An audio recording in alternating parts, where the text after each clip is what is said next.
Good morning to all. Welcome to TSN school. हम पढ़ रहे हैं कक्षा 6 हिंदी व्याकरण। आज हम आपकी पाठ्य पुस्तक से पाठ 17 पढ़ेंगे, जो है विराम चिन्ह। विराम का अर्थ बच्चों क्या होता है? विराम का अर्थ होता है रुकना, ठहरना या विश्राम करना। ठीक है ना? आपने देखा होगा जब हम कोई सेंटेंस बोलते हैं तो बीच बीच में थोड़ा हमें रुकना पड़ता है या रुकना ज़रूरी हो जाता है, क्योंकि अगर हम कंटिन्यूशन में अगर वो वाक्य बोलते रहेंगे तो वो हमें समझ में नहीं आएगा। तो उन वाक्यों को समझने के लिए हमें थोड़ा सा बीच में विश्राम करना पड़ता है, बीच में रुकना पड़ता है, बीच में ठहरना पड़ता है। तो वो क्या कहलाता है? विराम। और उन रुकने ठहरने के लिए हम विशेष प्रकार के चिन्हों का प्रयोग करते हैं, वो कहलाते हैं चिन्ह। तो विराम चिन्ह मतलब किसी वाक्य में रुकते समय जब हम किन चिन्हों का प्रयोग कर हम ये लिखित रूप से ये दर्शाते हैं कि अब हमें यहाँ पर थोड़ा सा रुकना है ना? तो इन चिन्हों को का जब हम वाक्य में प्रयोग करते हैं तो वो चिन्ह क्या कहलाते हैं? विराम चिन्ह कहलाते हैं। तो देखो, विराम का अर्थ क्या होता है? रुकना, ठहरना या विश्राम करना। बोलते समय वाक्यों के बीच बीच में विराम लेना आवश्यक होता है और उसे लिखित रूप में विराम चिन्हों का प्रयोग कर दर्शाना पड़ता है। मतलब बोलते समय तो हम वैसे भी इजीली बोल लेते हैं, क्योंकि भाषा क्या है? बोलना या कहना। लेकिन उसका जब लिखित रूप, भाषा के दो रूप होते हैं ना, मौखिक और लिखित। बोलकर तो हम कैसे भी प्रकट कर सकते हैं, लेकिन जब हमको उसको लिखना पड़ेगा, बोलने में तो हम उन चिन्हों का बोल का प्रयोग नहीं करते, लेकिन लिखते समय हमें उन चिन्हों का प्रयोग करना पड़ता है, उन्हें दर्शाना पड़ता है कि हम यहाँ पर किस आधार पर इस जगह रुके हैं। तो उन चिन्हों का जब हम प्रयोग करते हैं तो वो विराम चिन्ह कहलाते हैं। तभी हम अपने विचारों को स्पष्ट रूप से प्रकट कर सकते हैं, तभी हमारी बात सामने वाला अच्छे से समझ सकता है। जैसे उसे रोको मत जाने दो, यानी एक लड़की कह रही है उसे रोको मत जाने दो, तो ये कंटिन्यूशन में बोलना, एक रुक कर दोनों वाक्यों को कॉमा के आधार पर, अर्धविराम के आधार पर जोड़कर बोलना, उसमें वाक्य आसानी से समझा जा सकता है ना? तो विराम चिन्ह की परिभाषा क्या होगी? वाक्य के मध्य या अंत में विराम को प्रकट करने के लिए लगे निर्धारित चिन्हों को विराम चिन्ह कहते हैं। ठीक है ना? वाक्य में या तो मध्य में या अंत में, मध्य में भी लग सकते हैं, अंत में जैसे क्वेश्चन मार्क लगता है, फुल स्टॉप लगता है, यानी खड़ी पाई लगती है, पूर्ण विराम लगता है, और भी कॉमा लगते हैं। ठीक है? कोष्टक है, प्रश्नवाचक होते हैं, निर्देशक वाचक होते हैं, विस्मय सूचक होते हैं। ये सारे जो चिन्ह होते हैं, इन चिन्हों को वाक्य के अंत में या मध्य में विराम को प्रकट करने के लिए लगाया जाता है, निर्धारित चिन्हों का प्रयोग किया जाता है, जिन्हें हम क्या कहेंगे? विराम चिन्ह कहेंगे। प्रमुख विराम चिन्ह इस प्रकार है, मतलब विराम चिन्ह कौन कौन से होते हैं? सबसे पहला है पूर्ण विराम, इसके आगे देखो इसका चिन्ह लगा है खड़ी पाई जैसा। अर्धविराम यानी सेमीकोलन, ठीक है?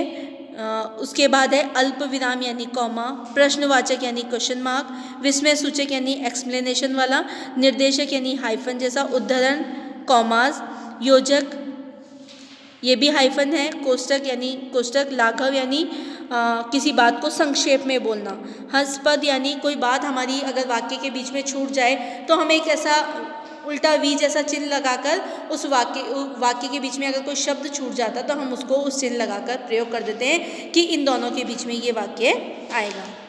सबसे पहले हम पूर्ण विराम के बारे में जानते हैं। प्रश्न सूचक वाक्यों को छोड़कर सभी प्रकार के वाक्यों के समाप्त होने पर पूर्ण विराम का प्रयोग किया जाता है। मतलब प्रश्न वाले वाक्यों को छोड़कर बाकी जितने भी वाक्य होते हैं उन सब के पीछे पूर्ण विराम का प्रयोग। प्रश्नवाचक के पीछे तो क्या लगता है? क्वेश्चन मार्क लगता है, वहाँ पे पूर्ण विराम नहीं लगेगा। फिर बाकी जितने भी वाक्य होंगे, चाहे उसमें अर्धविराम लगा हो, अल्प विराम लगा हो, चाहे विस्मय सूचक लगा हो, चाहे योजक, चाहे निर्देशक, कुछ भी लगा हो, उसके लास्ट में अंत में जो होगा वहाँ पर पूर्ण विराम लगेगा। अल्प विराम का प्रयोग बहुत कम अवधि तक रुकने के लिए वाक्यों के बीच में किया जाता है। मतलब वाक्य के दो शब्दों के बीच में बहुत कम समय के लिए रुकने के लिए हमें अल्प विराम का प्रयोग करते हैं। अगला है अर्धविराम। पूर्ण विराम से आधे समय रुकने के लिए अर्ध विराम का प्रयोग किया जाता है। वह दुबला पतला आदमी है, बहुत कमजोर नहीं। मतलब रुकने के लिए बिल्कुल अर्ध विराम, मतलब पूर्ण विराम में तो हम वाक्य को समाप्त कर देते हैं, लेकिन अर्ध विराम में ऐसा है कि वाक्य समाप्त ना करके उसके आगे और वाक्य जोड़कर दूसरा वाक्य लिखा जाता है, तो वो उस दोनों को बीच में अर्ध विराम के आधार पर जोड़ा जाता है। प्रश्नवाचक चिन्ह, इन चिन्ह का प्रयोग प्रश्नवाचक वाक्यों के अंत में किया जाता है। जैसे कोई प्रश्न कर रहा हो कि तुम यहाँ क्यों खड़ी हो, है ना, कब जाओगी, कैसे जाना है, कब आओगी, क्या कर रही हो। तो ये जो प्रश्नवाचक जो चिन्ह, प्रश्नवाचक जो वाक्य होते हैं, इनके अंत में प्रश्नवाचक चिन्ह लगाया जाता है। विस्मय सूचक चिन्ह, विस्मय, शोक, हर्ष, घृणा, आश्चर्य आदि भाव प्रकट करने के लिए, किसी को संबोधित करने के लिए विस्मय सूचक चिन्ह का प्रयोग किया जाता है। जैसे वाह कितना सुंदर दृश्य है, छी छी कितनी गंदगी फैला रखी है। मतलब हम अपने चेहरे के हाव भाव, अपने चेहरे के एक्सप्रेशन बता सकते हैं उससे कि हमको अंदर से क्या फील हो रहा है, हमारा अंदर का जो भाव है कैसा है, खुशी का है, घृणा का है, शोक का है, दुख होने का है। तो इन चीज़ों के लिए हम विस्मय सूचक चिन्ह का प्रयोग करते हैं। निर्देशक चिन्ह, किसी के बोले हुए वाक्य को लिखने से पूर्व कहना, बोलना या बताना।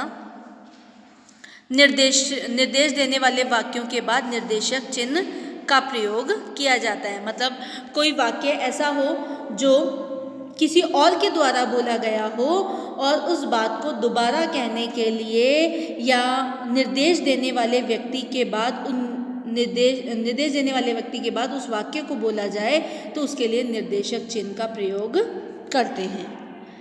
उद्धरण चिन्ह, इससे अवतरण चिन्ह भी कहा जाता है।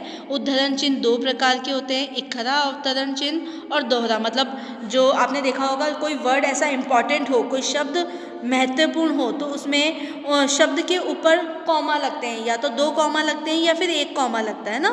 तो एक खरा अवतरण चिन्ह, इन चिन्हों का प्रयोग कवि, लेखक के उपनाम, पुस्तकों, समाचार पत्रों, सूक्तियों, कहावतों में किया जाता है। और दोहरा में इन चिन्हों का प्रयोग किसी के कहे हुए कथनों को ज्यों का त्यों लिखने में किया जाता है। मतलब 2 कॉमा तो कब लगाएंगे, जब कोई व्यक्ति का कथन हो, उसको हम वैसा का वैसा लिख रहे हों, और 1 कॉमा जब लगाएंगे जब हम कोई इम्पॉर्टेंट व्यक्ति का नाम लिखते हों, कोई पत्रिका का नाम लिखते हों, कोई सूक्ति या कहावत लिखते हों, तो उसमें। जैसे वेद व्यास ने महाभारत की रचना की, तो ये एक पुस्तक का नाम है ना, तो महाभारत के आगे हमने 1-1 कॉमा लगाया। ऐसे ही गांधी जी ने कहा सत्य ही ईश्वर है, तो गांधी जी के द्वारा लिखी गई ये लाइन है सत्य ही ईश्वर है, तो इसमें हम 2 कॉमा का प्रयोग, डबल कॉमा का प्रयोग करेंगे, दोहरा अवतरण। ठीक है। इसके बाद है योजक चिन्ह। इसका प्रयोग 2 शब्दों के संबंध प्रकट करने के लिए या युग्म शब्दों के मध्य किया जाता है। जैसे रात दिन, भूखा प्यासा, उठते बैठते, माता पिता, चलते। मतलब ऐसे शब्द जो द्वंद्व हो, दोनों योजक शब्द हो ना। आपने देखा होगा युग्म शब्द है ना, 2 शब्द एक जैसे, मतलब जो दोनों साथ साथ चलते हो, है ना, योजक। उनके बीच में जो हाइफन वाला चिन्ह होता है उसे योजक चिन्ह कहा जाता है। कोष्टक, कोष्टक का प्रयोग अनेक स्थितियों में किया जाता है। जैसे क्रम सूचक अक्षरों, अंकों व अक्षरों के लिए, अर्थ स्पष्ट करने के लिए। ठीक है। जैसे हम किसी का कोई शब्द का हमें अर्थ समझ में नहीं आ रहा हो, तो वो शब्द तो हमने लिख लिया, उसके आगे हम उसका अर्थ लिख देते हैं। जैसे हर्ष, हर्ष शब्द है, तो उसको हम, हर्ष का अर्थ क्या होता है, खुशी। ठीक है ना, तो उसको हम कोष्टक में लिख के बता सकते हैं कि हर्ष का अर्थ होता है खुशी। ठीक है ना। जैसे ही और कुछ भी शब्द ले सकते हैं हम। जैसे हमको बच्चे को बताना है कि बच्चा कैसा है, कैसे, क्या उसका एक्सप्रेशन क्या है, तो बच्चा मुस्कुराते हुए, मतलब बच्चे का एक्सप्रेशन बताने कि बच्चा हंस रहा है, मुस्कुरा रहा है। इसके आगे है आपका लाघव चिन्ह। लाघव चिन्ह यानी शब्दों को संक्षिप्त रूप में लिखने के लिए लाघव चिन्हों का प्रयोग करते हैं। जैसे उत्तर प्रदेश में उ प्र, यानी आपने देखा होगा, जैसे डॉक्टर के आगे डॉ करके फिर एक 0 जैसा लग जाता है, मतलब वो लाघव चिन्ह हो गया, मतलब उसको शॉर्ट में कर दिया ना। पंडित होता है तो पंडित में प लिख के हम डॉट लगा देते हैं, तो ये लाघव चिन्ह है, मतलब उस शब्द का संक्षिप्त रूप है। प्रोफेसर लिखते हैं तब भी देखा होगा आपने, है ना। आपने देखा होगा कोई पुस्तक है उसमें कृपया पृष्ठ उल्टी है तो क्री प्र उ इस तरह से लिखा होता है और 0 जैसा सिंबल बना होता है, उसे हम क्या कहेंगे, लाघव चिन्ह कहेंगे।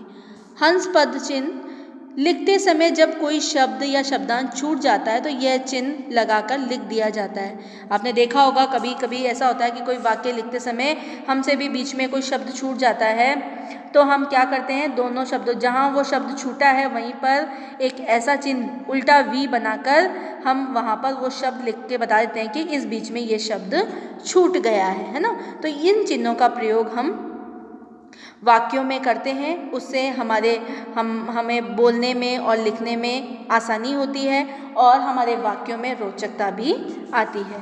तो आज हमने क्या पढ़ा, सबसे पहले विराम का अर्थ। सबसे पहले तो हमने पढ़ा कि विराम क्या है, रुकना, ठहरना या विश्राम करना। उसके बाद हमने विराम चिन्ह के बारे में जाना कि विराम चिन्ह क्या है, वाक्य के मध्य या अंत में विराम को प्रकट करने के लिए लगे निर्धारित चिन्हों को विराम चिन्ह कहते हैं। इसके बाद प्रश्न वाक्यों को छोड़कर सभी प्रकार के वाक्यों को समाप्त होने पर पूर्ण विराम का प्रयोग किया जाता है। मतलब प्रश्न वाक्य में तो क्या लगता है, क्वेश्चन मार्क लगेगा, बाकी जितने भी वाक्य होंगे उनमें हम पूर्ण विराम का प्रयोग करेंगे, चाहे उसमें उद्धरण चिन्ह लगा हो, ठीक है ना, चाहे उसमें लाघव चिन्ह लगा हो, चाहे उसमें हंसपद चिन्ह लगा हो, चाहे उसमें निर्देशक चिन्ह, विस्मय आदि बोधक चिन्ह, चाहे अर्ध विराम, चाहे अल्प विराम, कुछ भी लगा हो, हम वाक्य खत्म करने के साथ ही पूर्ण विराम का प्रयोग करेंगे। ये आपको ध्यान रखना है, ठीक है ना। आज हमने विराम चिन्ह का बहुत अच्छे से अध्ययन किया है, आप इसे अच्छे से पढ़ें और समझें। धन्यवाद।